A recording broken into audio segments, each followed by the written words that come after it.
Kaixo egunon, duela gutxi egon ginen Ana Jakarekin, berak idatzitako liburu bat irakurri genuelako. Gauza asko kontatu zizkigun, baina hori beste egun batean esango dizuegu. Ni Irene naiz eta bilduma horretako ezin dut eta zer liburua irakurri dut eta zertaz den kontatuko dizuegu.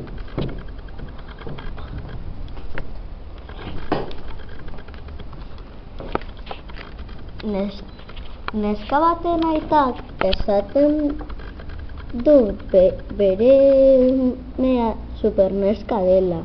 Lanetik bueltatzen denean beti galdetzen dio zer moduz ikastolan, biolin eskolan, eskubaloian eta matematikan.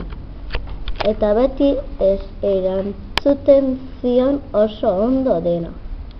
Bera haserre dago, superneska deitzen diolako, baina ezin du egan egin.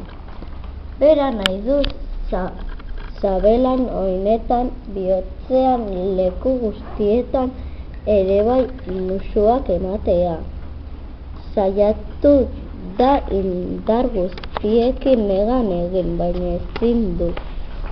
Zerbait ondo egiten duenean kopetaren ordez sabela jarriko zuela eta hurrengoan sudurra, hurrengoan belarria, behat txikia, gorputz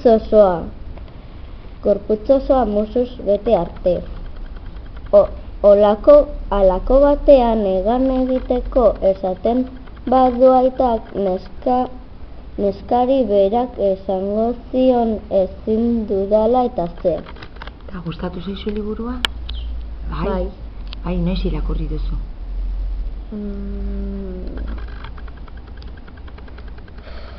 Oporretan.